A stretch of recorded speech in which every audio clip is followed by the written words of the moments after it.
The woman's grip on her phone tightened as her voice rose, urgent and unwavering. "There's a black teenager loitering in the park. He's acting suspicious." Her words cut through the spring air like a knife, sharp and insistent. She stood rigid on the walking path of Oak Ridge Commons, her eyes locked on a boy sitting quietly beneath an old oak tree. The boy, 14-year-old Malik Carter, hadn't noticed her yet. His head was tilted back, eyes closed, soaking in the warmth of the sun and the peaceful rustle of leaves overhead. He wasn't moving. He wasn't making noise. But to Karen Whitmore, a middle-aged woman with a tidy blouse and a deeply ingrained sense of fear disguised as concern, that stillness looked like trouble. And now she had called the police. If you've just clicked on this video, drop a comment to let us know where you're watching from and what time it is in your country. And don't forget to subscribe for daily stories that reveal hard truths and challenge assumptions. Because what's about to unfold here isn't just a misunderstanding. It's a moment that flipped an entire community on its head. As Karen continued her call, her voice grew louder, filled with conviction. She described Malik with deliberate ambiguity, saying he was lingering and watching people too closely. Her fingers trembled slightly, not with fear, but with a sense of certainty that she was doing the right thing. To her, the presence of a black boy alone in a public park automatically spelled danger. Never mind that the boy was just sitting there, earbuds in, waiting to be picked up by his mom. Malik had arrived at Oak Ridge Commons after school, same as he did every Friday. It was his favorite place to decompress. He often came here alone, found the same spot under the wide oak tree, and spent 30 to 40 minutes sketching in his notebook or simply enjoying the breeze. His mom, Dr. Maya Carter, was scheduled to pick him up shortly. She was running late from a city council meeting. Malik wasn't concerned. He had grown up in this city, walked these paths since he was in elementary school, but this afternoon was different. Something didn't feel right. He shifted slightly and opened his eyes, catching sight of a woman a short distance away on a bench. Her body was turned toward him. She wasn't scrolling her phone or talking with anyone. She was just watching him. Their eyes met for a second. Hers narrowed, her lips compressed into a tight line. Malik looked away, trying not to feel self-conscious, but a prickle crawled up the back of his neck. A feeling he couldn't quite name settled in his stomach. It was like he had done something wrong without realizing it. Karen stood, clutching her purse tightly, and began walking directly toward him. Malik sat up straighter, lowering the volume in his earbuds and taking one side out. He wasn't used to being approached by strangers, especially not with this kind of intensity. When she reached him, she didn't smile. Her tone was clipped, accusatory. "What are you doing here?" she asked sharply. Malik blinked. "I'm just waiting for my mom," he said carefully. "She's picking me up." "This is a family park," Karen snapped. "Not a place for you to just hang around watching people." "I'm not watching anyone," Malik replied, confused. "I come here all the time." Karen took a step back as if preparing for something. "If you don't leave now, I'm calling the police." Malik's chest tightened. "Ma'am, I'm not causing any trouble." But she was already pulling out her phone. Malik stood up slowly, palms open and raised slightly in front of him. He'd seen videos. He knew the posture. Stay calm. Speak clearly. Don't make sudden moves. His mother had drilled it into him from the age of 10. He hated how familiar the routine felt. "Please," he said, trying to keep his voice steady. "There's no need to do that. My mom will be here in just a few minutes. I'm just sitting." But Karen had made up her mind. "Hello, yes, I need to report a suspicious individual," she told the dispatcher. "Teenage male, African American, hanging around the park. He's refusing to leave." She stared directly at Malik while she spoke, like daring him to argue, to protest. Malik's hands lowered slightly, trembling. He wasn't used to this kind of attention, the bad kind. He'd gotten compliments from teachers, high fives from classmates, nods from neighbors, but this was different. He wasn't being seen as a kid anymore. He was being watched like a threat. He looked around the park, searching for familiar faces, but all he saw were distant walkers and scattered parents with strollers, none close enough to intervene. The world seemed to stretch and slow down as dread filled his chest like water in a sinking ship. And then he heard it. The first distant wail of a siren. It was faint, but unmistakable. The police were coming.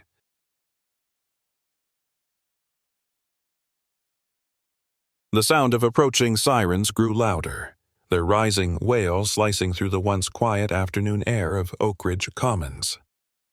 Malik Carter stood frozen under the old oak tree, hands still hovering at his sides, his body tense with the weight of something he didn't ask for. His heart pounded like a warning bell inside his chest, but he remained still, replaying everything in his mind. What he'd said, how he'd said it, how he'd kept calm, polite, reasonable. And yet, here he was, about to be approached by police for the simple act of waiting to be picked up by his mother. Around him, a few park-goers had begun to slow their steps, phones already in hand, cameras recording. A quiet buzz of anticipation hummed in the air, like everyone sensed something was about to happen, but no one wanted to be the one to interrupt the tension. Malik noticed the shift in atmosphere, the way people began watching, not helping, just waiting to see what would unfold. 2 patrol cruisers pulled up onto the service lane at the edge of the park. Red and blue lights flashed across the grass and trees, coloring the spring landscape with tones of alarm. Doors opened. 2 uniformed officers stepped out. Officer Barnes, tall and broad-shouldered, with a clipped mustache and mirrored sunglasses, and Officer Doyle, a bit younger, shorter, with a tense jaw and a hand that hovered too comfortably near his utility belt.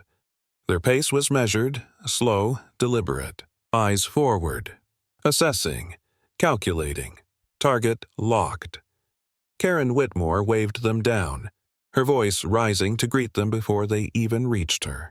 "Officers, yes, right here," she said, motioning toward Malik with urgency. "That's him. He's been here for over an hour. He refused to leave when I asked him to. I didn't know what he might do. I have kids, you understand." Officer Barnes nodded slightly, glancing toward Malik. "You made the call, ma'am?" he asked. "Yes," Karen replied. "I was just trying to protect the families here." Malik swallowed hard as the officers turned their attention to him. Officer Doyle stepped forward. "All right, young man," he said, in a voice that was neither warm nor hostile, just official, distant. "Mind telling us what you're doing here?" Malik stood up straighter, kept his voice even. "I'm just waiting for my mom, sir. She's picking me up. I haven't done anything." Officer Doyle exchanged a glance with Barnes, who moved in beside him. "Do you have any ID on you?" "No, sir. I'm 14. I don't carry ID." The officers frowned. Officer Barnes shifted his weight, his body language subtly hardening. "We need to verify that. What's your full name?" "Malik Carter," he said. "My mom's name is Dr. Maya Carter. She's on her way." "You said you come here often?" Doyle asked. "Yes, sir. Every week." "And you're saying you haven't been bothering anyone?" "No, sir." Behind the officers, Karen interjected, her voice tightening. "He was watching people just sitting there for too long. It didn't feel right. That's not normal." Barnes raised a hand to quiet her, but the implication had already landed. "We just need to make sure everything checks out," Doyle said. "Mind waiting right here while we sort this?" Malik nodded, even though he didn't have a choice. Inside, a cold unease churned. He hated how every sentence he spoke was filtered through suspicion. He hated how carefully he had to control his voice, his body, his breathing. The wrong word or movement could turn a misunderstanding into something irreversible. The officers stepped aside to confer quietly, but loud enough that Malik caught fragments. No ID. Lingering. No proof. The crowd had grown now. More people had stopped to watch. Several phones were up, recording, live streaming, capturing the boy who might be dangerous simply because someone said he was. Then, suddenly, the energy in the park shifted. A low, sleek, black SUV rolled slowly up the access lane, tires whispering against the gravel. Malik's eyes locked onto it instantly. Relief surged through him. He knew that car. The tinted window rolled down, and from the driver's seat emerged Dr. Maya Carter, his mother, and the city's sitting mayor. She stepped out in heels that clicked against the pavement with precision, her posture upright, her face composed but unreadable. The moment the officers recognized her, their stance changed. Shoulders straightened, hands lowered. Sunglasses came off. Karen's mouth fell open, the color draining from her face as recognition dawned. This wasn't just some kid's mom. This was the mayor. "Officers," Dr. Carter said coolly, her voice cutting through the silence like a scalpel. "Would someone like to explain why my son is being questioned in a public park for waiting to be picked up?" Officer Barnes cleared his throat. "Ma'am, we received a call about suspicious behavior. We're just doing our due diligence." Dr. Carter's gaze was sharp. Suspicious behavior. What, precisely, was suspicious about a child sitting under a tree? Doyle fumbled slightly. There was concern from a citizen. She said he'd been lingering and... lingering. Dr. Carter repeated, her tone flat. "Is that a crime now? Or is it only suspicious when the child in question is black?" Karen opened her mouth to respond, but Dr. Carter didn't look at her. Her attention remained squarely on the officers. "This is not just a personal matter, this is a civic one. And as mayor of this city, I have to ask, how many times does a young black boy have to prove he belongs before he's allowed to simply exist?" The officers didn't speak. Dr. Carter walked over to her son, placing a protective hand on his back. Malik, still shaken but visibly calmer now, stood beside her. "Are you all right?" she asked quietly. He nodded. "I am now." She looked back at the officers. This kind of interaction is exactly why communities lose trust in law enforcement. This wasn't de-escalation. This was escalation based on a narrative that had no foundation except fear. Officer Barnes shifted uncomfortably. "We understand your concern, ma'am." "Do you?" she asked, eyebrow raised. "Because you didn't ask him if he needed help. You didn't ask him if he was waiting for someone. You asked for ID. You treated him like a problem before you even learned his name." The crowd had gone still. Cameras were still recording, but now people were murmuring among themselves, nodding, whispering, watching Karen Whitmore slowly retreat into the background. No one was speaking to her now. Her moment of certainty had evaporated. Dr. Carter turned back to Malik. "Come on, baby. Let's go home." And as they walked together toward the SUV, the mayor's presence still commanding the attention of everyone around, a silent awareness settled over the park. Something had shifted. Something had been seen, and it could not be unseen.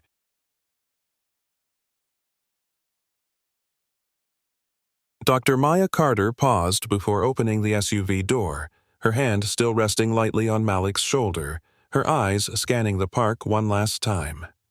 She saw the phones still recording, the uncertain expressions on some faces, the hardened guilt on others. She saw Karen Whitmore standing a few paces away, frozen, as if unsure whether to flee or defend herself. Dr. Carter turned slowly to face the growing crowd. She had not planned to speak, but the moment demanded it, demanded clarity, demanded truth. She released a breath, straightened her spine, and in a firm, steady voice that carried easily across the hushed space, she said, "Before we leave, there's something I need to say." The park, moments earlier a space of tension and quiet confusion, now turned into an impromptu stage. All eyes shifted to her. What just happened here is not an isolated incident. It's not a misunderstanding, and it's not harmless, she began. It's a symptom of something far more dangerous than a phone call or a false accusation. It's the quiet normalization of racial bias in everyday life. Karen visibly flinched, her eyes darting to the officers who were now standing to the side, silent. "My son," Dr. Carter continued, her voice unwavering, "was sitting under a tree, doing nothing but waiting for his mother, and someone saw him and decided he didn't belong. That's all it took. A glance and a judgment. No threat, no crime, just fear wrapped in the illusion of concern." She looked around slowly, locking eyes with a few people in the crowd. If he had been white, Would the police have been called? A few heads lowered. No one answered. She turned to Karen. You said you were trying to keep the park safe, but from what? From whom? Karen opened her mouth, her voice small and unsteady. I didn't mean any harm. I was worried. Worried, Maya echoed, her tone sharp. You were worried because he was alone, or because he was black?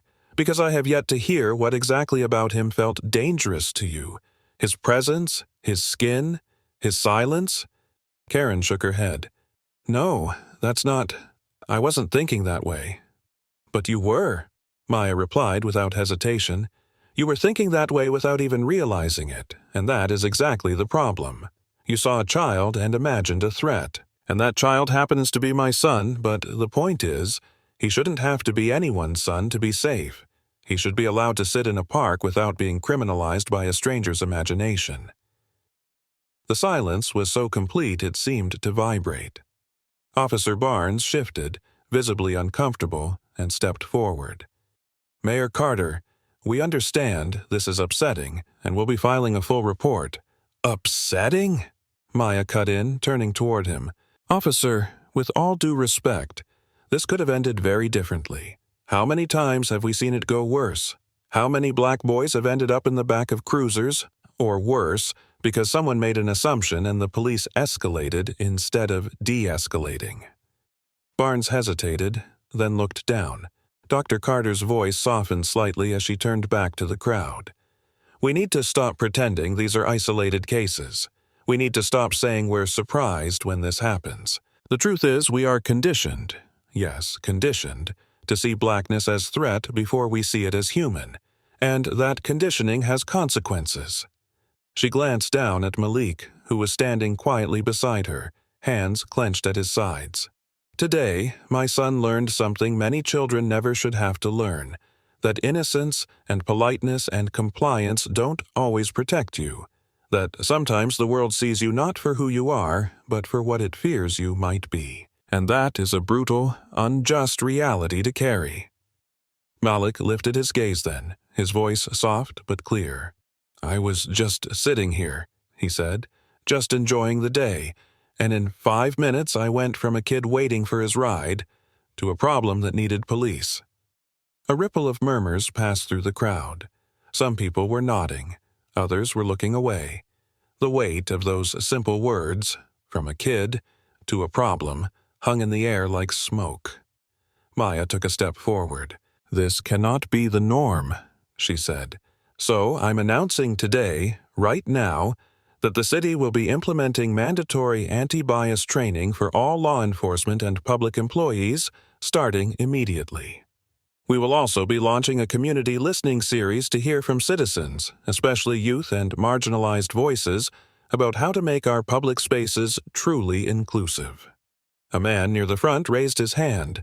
Do you really think training will change people's minds? She looked at him directly. Training alone isn't enough, but it's a start. Change begins with acknowledgement, with discomfort, with facing the biases we don't want to admit live inside us, and this moment right here, will be used as a real-world case in that training. Not to shame, but to teach, to wake people up. She turned again to Karen, whose eyes were now glassy, cheeks red with shame. You said you didn't mean any harm. I believe that. But your intent doesn't erase the impact. We have to be accountable not just for what we do deliberately, but for the harm we cause when we don't stop and question ourselves. Karen opened her mouth, then closed it. She nodded stiffly, looking down. Maya gave her a small nod, not of forgiveness, but acknowledgement. Then she turned back to Malik. Are you ready to go?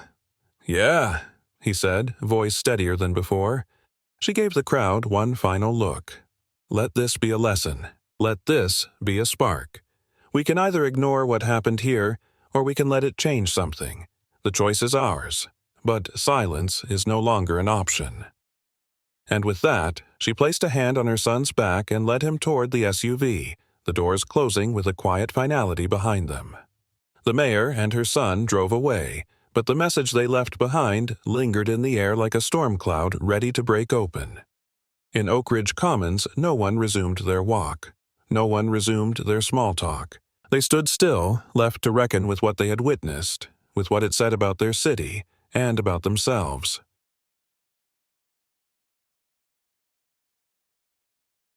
In the days that followed the incident at Oak Ridge Commons, the ripple effects were impossible to ignore. What had started as one woman's phone call and a boy sitting under a tree had become a mirror held up to an entire city. The video clips captured by bystanders were posted online within hours, and by the next morning, the footage had gone viral, reposted by activists, journalists, and everyday citizens alike. The confrontation, the words spoken by Malik and Dr. Maya Carter, the stunned silence of the officers and crowd, all of it became part of a larger conversation that could no longer be brushed aside. News outlets picked up the story. Headlines read, "Mayor's son mistaken as threat sparks anti-bias reform," and "From a kid to a problem, viral encounter exposes racial profiling in local park." Within City Hall, meetings were called. Emails flooded in, some supportive, some hostile, most emotional. And throughout the city, from quiet kitchen tables to crowded staff meetings, the same question echoed. How did we let this happen here? Dr. Carter, never one to shy away from hard conversations, moved quickly. Her office issued a formal statement within 48 hours, outlining the immediate steps the city would take. Mandatory anti-bias training for all public employees and officers, the creation of a public incident review board, and a series of open community town halls titled Belonging in Public Spaces. But while policy was moving forward, Malik was still processing everything on a more personal level. He returned to school the following Monday. His presence met with a strange mix of attention. Some kids stared, others whispered. A few offered fist bumps and quiet words of support, but the usual rhythm of his life had been disrupted.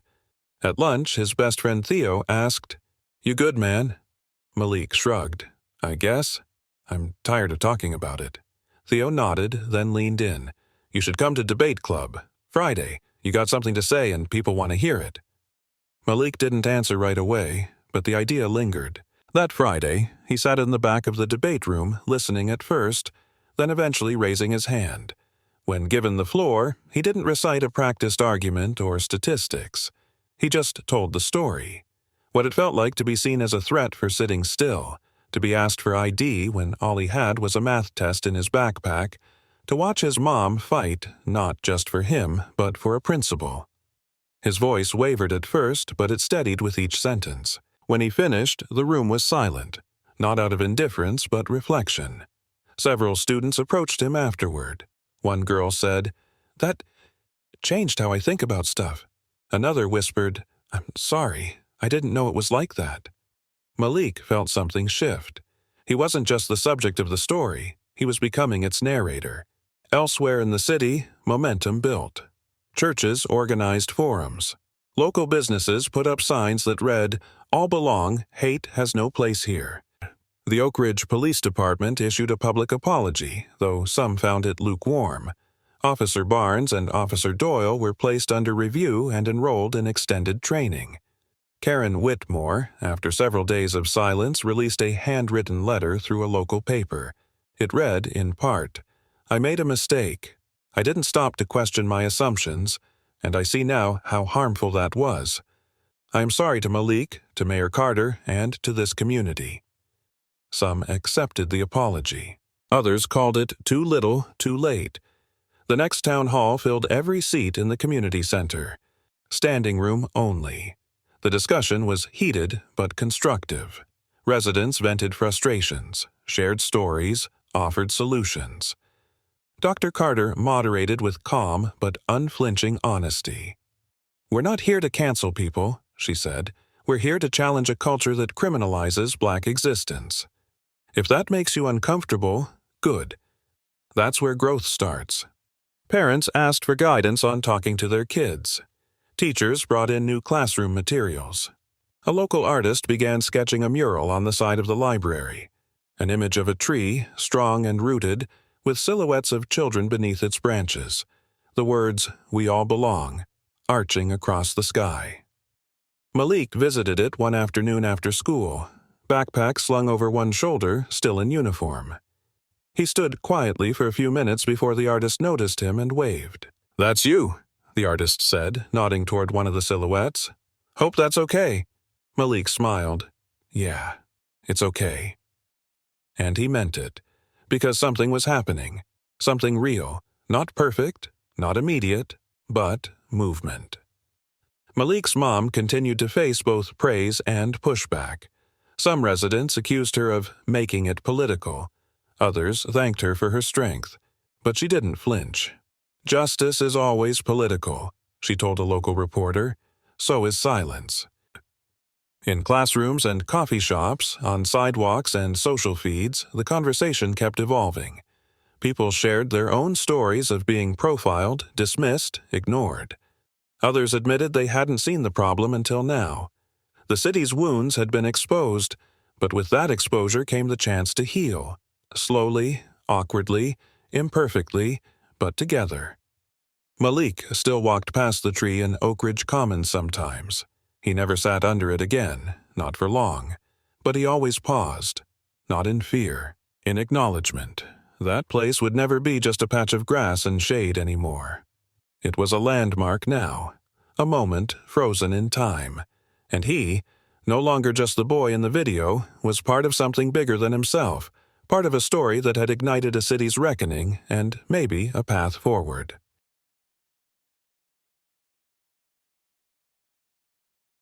As spring turned to summer, the shadows in Oak Ridge Commons grew longer, but the memory of that day, the one where a boy was mistaken for a threat and a mother stood her ground, never faded. What began as a confrontation sparked by fear had transformed into something enduring, something woven into the city's evolving identity. Murals continued to bloom across blank walls, painted by students, artists, and volunteers, telling stories of inclusion, resistance, and resilience. The largest of them stood just a block from City Hall. Malik Carter beneath a towering oak tree, not cowering, not shrinking, but standing tall, hands relaxed at his sides, eyes forward. Above him, bold letters read, "Seen, heard, human." For many, it became more than art. It was a landmark, a declaration. Inside City Hall, Dr. Maya Carter carried the momentum into policy but also into conversation. She spearheaded the creation of a permanent Office of Equity and Inclusion, tasked not just with training and oversight but with education and community outreach. Public libraries hosted workshops. Youth centers created safe discussion spaces.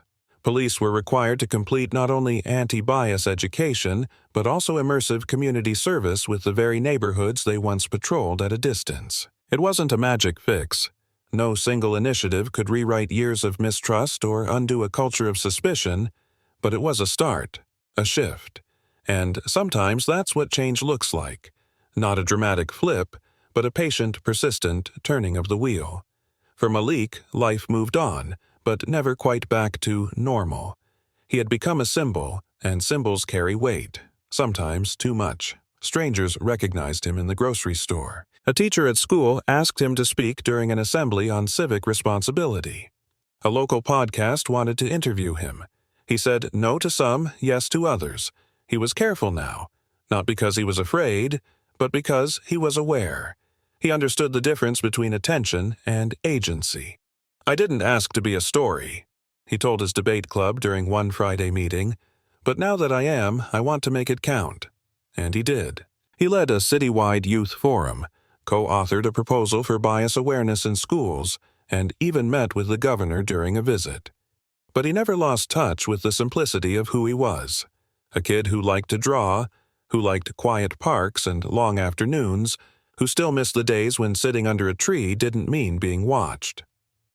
One afternoon, months after the incident, Malik returned to Oak Ridge Commons, not for a speech or event, but just to sit. He carried a sketchbook, headphones around his neck.